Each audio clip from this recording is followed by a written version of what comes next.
Hello மக்களே, நான் ஒரு கொரியன் சீரியஸ் பார்த்தேன். ரொம்ப நல்லா இருந்தது. அது எப்படி இருந்ததுன்னா, இப்போ உள்ள பசங்க ஸ்கூல் பசங்க இருக்காங்க இல்லையா, அந்த ஜென்ரேஷனுக்கு ஏற்ற மாதிரி இருந்தது. அதான் உங்கள்கிட்ட ஷேர் பண்ணலான்னு வந்தேன்.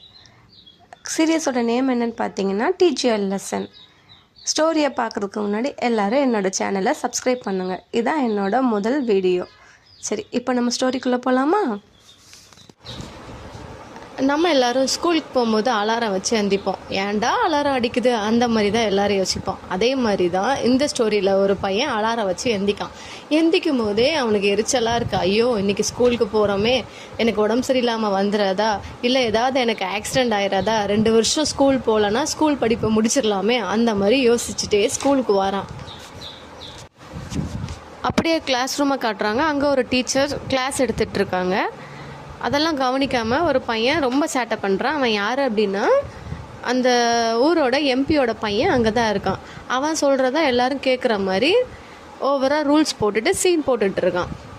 உடனே மிஸ்ஸை ஏன் நீ கவனிக்க மாட்டேங்கிற அப்படின்னு கேட்டால், இல்லை நான் அப்படி தான் பண்ணுவேன், உங்களுக்கு என்ன அப்படின்னு திமுறா ஃபோன் நோண்டிகிட்டு இருப்பான். உடனே பக்கத்தில் இருந்த பையனுக்கு அதை பார்த்துட்டு செம்ம டென்ஷன் ஆனோடனே அவனை அடிச்சிருவான். உடனே எப்படிடா நீ என்னை அடிக்கிறது அப்படின்னு அந்த பையனை போட்டு அடின்னு அடித்து ரொம்ப ரேகிங் பண்ண ஆரம்பிச்சிருவாங்க. அவனும் அவன் ஃப்ரெண்ட்ஸும் சேர்ந்து பண்ணிவிட்டு, அதோட மட்டும் இல்லாமல் என்ன பண்ணுவானுங்க அப்படின்னா, அவனோட தலையில் கிளாஸ் ரூமில் துடைக்க வச்சுருப்பாங்க இல்லையா, அந்த மாஃபை தலையில் போட்டுட்டு ஒவ்வொரு கிளாஸ் ரூம்லேயும் போய் நான் அந்த ஸ்கூலோட உதவாக்கறேன்னு சொல்லு அப்படின்னு சொல்லி அந்த பையனை ரொம்ப ரேகிங் பண்ணுவானுங்க.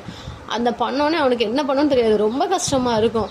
இந்த மாதிரி நம்மளை பண்ண வச்சிட்டாங்க. என்ன பண்ணோம், ஸ்கூலோட மாடியிலேருந்து விழுந்து அந்த பையன் செத்து போயிடுவான். அந்த பையன் இறந்ததுக்கப்புறம் அலாரம் அடித்து ஃபஸ்ட்டு ஒரு பையனை காமிச்சாங்க இல்லையா, அந்த பையனை காமிப்பாங்க. அவன் எம்பியோட பசங்க எல்லாருமே ஒரே கிளாஸ் ரூம் தான்.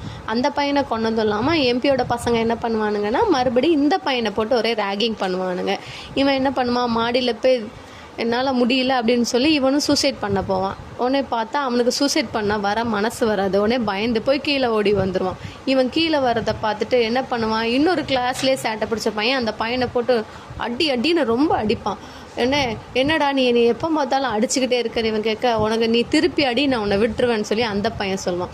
உடனே இவன் இல்லை வேண்டாம், நீங்கள் எவ்வளோ நாள் என்னை அடிச்சுக்கோன்னு சொல்லி இந்த பையன் பாவமாக கேட்பான். உடனே அவன் சொல்ல இவன் அடிக்க மாட்டானே, எங்கே அடி பார்ப்போன்னு சொல்லும் பொழுது திடீர்னு பலான்னு ஒரு அறை விழும். யாருன்னு பார்த்தா அதுதான் நம்ம ஹீரோ. செம்ம மாதம் பயங்கரமாக என்ட்ரி கொடுப்பாரு. ஹீரோ என்ட்ரிக்கு அப்புறம் ஹீரோ பயங்கரமாக அந்த பையனை போட்டு அடின்னு அடி வெளுத்துட்டு, ஏன்டா இதெல்லாம் நீங்கள் செல்ஃபி எடுத்து போட மாட்டிங்களா அப்படின்னு சொல்லி, இதை இப்போ சோஷியல் மீடியாவில் எடுத்து போடுங்கன்னு சொல்லி நல்லா பயங்கரமாக ஹீரோ அந்த ஸ்டூடெண்ட் அடித்து போஸ் கொடுத்துட்ருப்பான். உடனே இவனை அடிக்கிறத பார்த்துட்டு அங்கே இருக்கிற டீச்சர்ஸ் எல்லாம் அப்படி யார் நீங்கள் எதுக்கு உள்ளே வந்தீங்க அப்படின்னு சொல்லி கேட்பாங்க. உடனே இவன் ஹீரோ சொல்லுவான், இனிமேல் நான் வந்த பிறகு இந்த ஸ்கூலில் இனி எந்த தப்பும் நடக்கக்கூடாது அப்படின்னு சொல்லிட்டு டீச்சர்ஸ்ட்டு சொல்லுவான். நான் தான் Korean education rights of production இன்ஸ்பெக்டர்னு சொல்லுவான். உடனே அங்கே இருக்கிற டீச்சர்ஸுக்கெலாம் கோபம் வந்துடுது. எப்படி நீங்கள் எங்கள் ஸ்டூடெண்ட்டை அடிக்கலாம் அப்படின்னு ஹீரோவை பார்த்து கேட்குறேன். ஒரு ஸ்டூடெண்ட் இறந்ததையே மறைச்சு போலீஸ்க்கு காசு கொடுத்துட்டு அவசரமாக அந்த கேஸையே முடிக்க பார்க்குறீங்க. உங்களை மாதிரி டீச்சர்ஸ்க்கும் இந்த ஸ்கூல் ஸ்டூடெண்ட்டுக்கும் தான் நான் பாடம் எடுக்க வந்திருக்கேன் அப்படின்னு சொல்லி ஹீரோ சொல்லுவான். இதுக்கு தான் எங்களை மாதிரி இஆர்பி டீமை அனுப்பியிருக்காங்க. உடனே ஹீரோ சொல்லுவான், சொல் பேச்சை கேட்குறவங்களுக்கு வழக்கம் போல் பாடம் சொல்லி கொடுப்பேன், கேட்காதவங்களுக்கு அடித்து சொல்லி கொடுப்பேன். இன்னிலேருந்து இந்த ஸ்கூலுக்கு இஆர்பி தான் சரியான பாடம் சொல்லி கொடுக்கணும் அப்படின்னு ஹீரோ அப்படி மாசாக சொல்லிட்டு போயிடுவாங்க இருந்து. இந்த பிரச்சனையெல்லாம் முடிஞ்ச பிறகு நம்ம ஹீரோவை பிரின்சிபல் கூப்பிட்டு பேசுவார். இங்கே பாருங்கள், இங்கே தான் எம்பியோட பையன் படிக்கிறான், அவர் தான் அடுத்து பிரசிடெண்ட் ஆக போகிறான். அதனால நீங்கள் எம்பி பையன் மேலே தேவையில்லாமல் பிரச்சனை பண்ணாதீங்க, நாங்களே எங்கள் ஸ்கூலை பார்த்துக்குறோம் அப்படின்னு சொல்லுவார் பிரின்சிபல். உடனே நம்ம ஹீரோன்னு சொல்லி, இனிமேல் நான் தான் அவங்களுக்கு கிளாஸ் டீச்சர், எங்கள் இஆர்பி டீம் அவங்கள பார்த்துக்கிடும் அப்படின்னு சொல்லிட்டு கிளாஸ் ரூமுக்கு வந்துடுவான். அங்கே வந்தோடனே அட்டண்டன்ஸ் எடுப்பாங்களா, ஒவ்வொருத்தருக்கும் வரிசையாக அட்டண்டன்ஸ் எடுப்பான். இந்த இறந்து போன பையன் பேரை சொன்னது எல்லாரும் சிரிப்பானுங்க, கிண்டல் பண்ணுவானுங்க. உடனே ஹீரோ கேட்பான், ஏன் அந்த பையன் இறந்தான்னு உங்களுக்கு தெரியுமா? உடனே அங்கே இருக்கிற சின்ன வேறு பசங்களை என்ன பண்ணுவாங்க, கிண்டல் பண்ணுவானுங்க. சார், அவன் எழுத படிக்க பயந்து போய் தான் எக்ஸாமுக்கு பயந்து தான் இறந்துட்டான் சார் அப்படின்னு சொல்லி சொல்லுவானுங்க. இந்த ஸ்டூடெண்ட் எல்லாம் பேசுகிறத கேட்டுட்டு, அப்படியா சரி ஓகே அப்படின்னு சொல்லிட்டு ஹீரோ சொல்லுவான். சரி ஓகே, நான் 3 என்றேன், நீங்கள் அதுக்குள்ளே போய் எல்லோரும் ஒரு பொசிஷனில் போய் நில்லுங்க அப்படிமா. உடனே நம்ம எம்பியோட பையன் என்ன பண்ணுவான், போய் நிற்க மாட்டான். இங்கே டீச்சர்ஸை விட எனக்கு தான் இங்கே பயம் ஜாஸ்தி, அதனால நீங்கள் உங்கள் வேலையை பாருங்கள் அப்படின்னு சொல்லுவான். உடனே ஹீரோவுக்கு பயங்கரமாக டென்ஷன் ஆகிடும். உடனே என்ன பண்ணுவான், பசங்க உட்காந்துருப்பாங்க இல்லையா டேபிள், அது மேலேயே அந்த எம்பி பையனோட தலையை வச்சு அமுக்கிடுவான். இங்கே பாரு ரொம்ப திமிராக பேசக்கூடாது அப்படின்னு சொல்லிட்டு அமுக்கிட்டு போயிடுவான். உடனே என்ன பண்ணுவான், கிளாஸ் முடிஞ்சது பசங்க எல்லாம் சாப்பிட்றதுக்காக வருவாங்க. அங்கே எம்பி பையன் என்ன பண்ணுவான், லைனில் நிற்க மாட்டான், டேரெக்டாக இன்னொருத்தங்களை இடிச்சிட்டு வந்துடுவானா. அங்கே சர்வ் பண்ணுறது யாராக இருக்கும்னா நம்ம ஹீரோவாக தான் இருக்கும். உடனே ஏன்டா லைன்லலாம் நீ வரமாட்டியா அப்படின்னு சொன்னோடனே எனக்கு கோபம் வந்துடும். உடனே கோபம் வந்தது என்ன பண்ணுவான்னா சாப்பாடை வந்து கையிட்டு அள்ளிடுவான், டீச்சர்ஸை சர்வ் பண்ண விடாமல். உடனே அள்ளிட்டு நேராக என்ன பண்ணுவான், குப்பைத்தொட்டியில் கொண்டு அந்த சாப்பாடை போட்டுருவான். உடனே பயங்கரமாக கோபமாயிரும் ஹீரோவுக்கு. டக்குன்னு பின்னாடியே வந்து சாப்பாடை வேஸ்ட் பண்ணக்கூடாதுன்னு சொல்லிட்டு ஒரு எத்து பின்னாடியே ஒரு மிதி பயங்கரமாக மிதிச்சதுல போய் அவன் குப்பைத்தொட்டியில் போய் விழுந்துருவான். விழுந்தோடனே என்ன பண்ணுவான் அப்படின்னா, இவன் எல்லாத்துக்கும் மாஃபை போட்டு பயங்கரமாக ரேகிங் பண்ணான் இல்லையா, அதே மாதிரி நம்ம ஹீரோ என்ன பண்ணுவார், அவன் தலை மேலே மாஃபை போட்டுட்டு இந்த மொத்த ஃப்ளோரையும் நீ தான் தொடச்சி எடுக்கணும் அப்படின்னு சொல்லிட்டு இங்கே இருக்கிற ஸ்டூடெண்ட் எல்லாம் பார்த்துட்டு, டே இதெல்லாம் நீங்கள் சோஷியல் மீடியாவில் எடுத்து அப்லோட் பண்ண மாட்டீங்களாடா அப்படின்னு சொல்லி கேட்பான். அதுக்கப்புறம் பார்த்தா எம்பியோட வீட்டை காட்டுவாங்க. அங்கே பார்த்தா காலிங் பெல் அடிக்கும். யாருன்னு பார்த்தா நம்ம ஹீரோ அங்கேயும் போயிருப்பான். என்னன்னு பார்த்தா எம்பியோட பையன் ஸ்கூலை க்ளீன் பண்ணாமல் வந்துடுவான். அதுக்காக இவன் வந்து கூப்பிட வந்திருப்பான் அவங்க அப்பா கிட்டேயே வந்து தைரியமாக. உடனே சார் உங்கள் பையன் அந்த மாதிரி ஸ்கூலில் க்ளீன் பண்ணலாம், அதனால நான் கூப்பிட வந்திருக்கேன் அப்படின்னு சொல்லிட்டு அவன் வீட்டிலேயே போய் ஒரு ஆப்பிள் எடுத்து சாப்பிட்டுட்டு ஸ்டைலிஷாக பண்ணிகிட்டு இருப்பான்.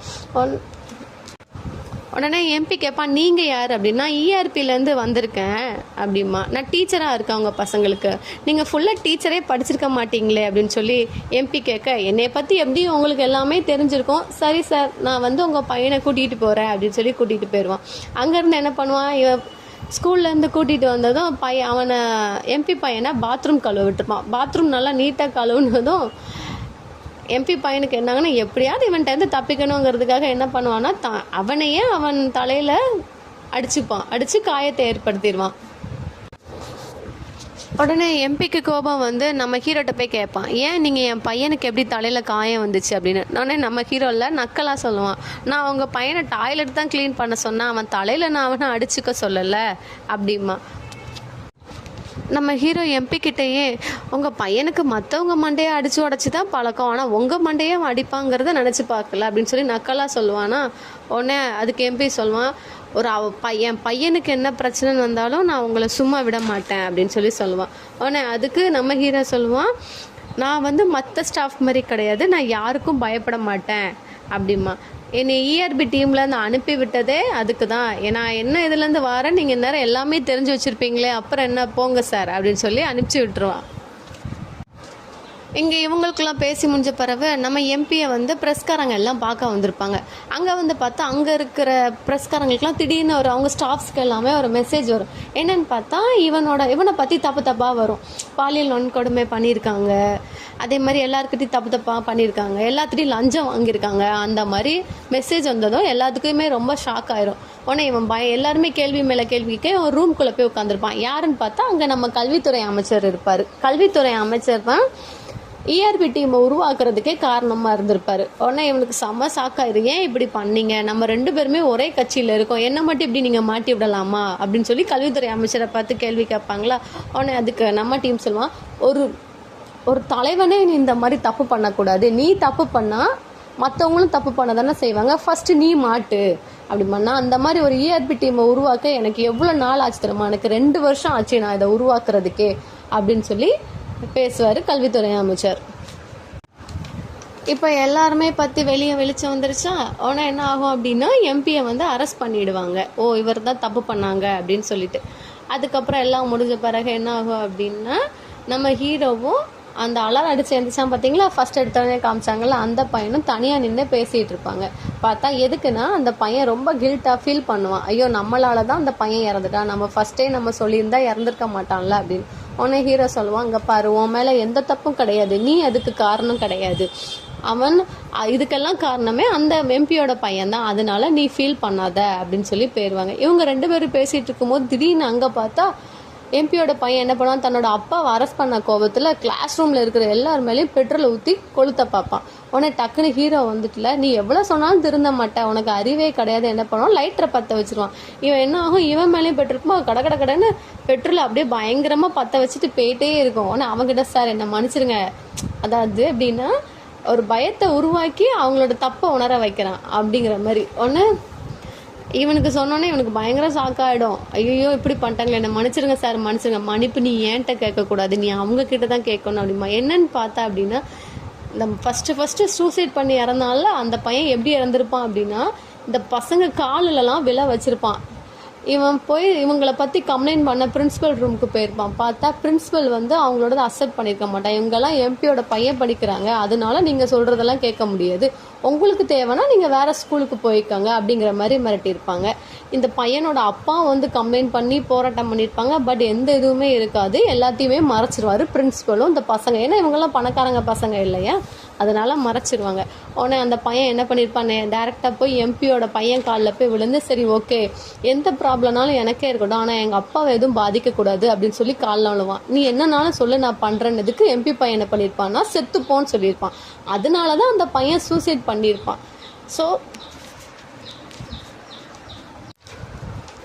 அதுக்கப்புறம் லாஸ்ட்டாக ஹீரோ சொல்லுவான் அந்த எம்பி பையனை பார்த்து, இவ்வளோ நாள் நீ எல்லாத்துக்கும் நரகத்தை காமிச்சு, இனிமேல் நீ நரகத்தை அனுபவி, உனக்கும் வலியை அனுபவிச்சதான் தெரியும்.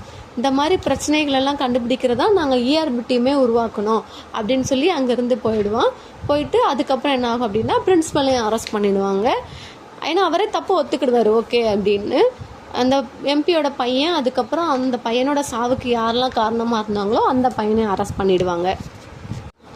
அதுக்கப்புறம் என்ன ஆகும் அப்படின்னா, இஆர்பி வெப்சைட்டில் தப்பு பண்ணவங்க ஃபோட்டோலாம் போட்டு விட்டுருவாங்க. அதுக்கப்புறம் சொல்லிடுவாங்க, இதனால யார் காயமடைந்தாங்களோ அவங்களோட மனசு ஆறுற வரைக்கும் இந்த ஃபோட்டோ டெலீட் ஆகாது அப்படின்னு சொல்லி போட்டுருவாங்க.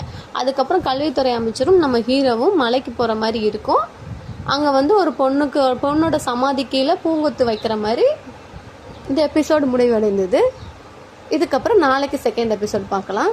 என்னோட ரிவ்யூ உங்களுக்கு பிடிச்சிருந்தா கண்டிப்பாக என்னோட டியூட்டி அதே சேனலை சப்ஸ்கிரைப் பண்ணுங்கள். தேங்க்யூ.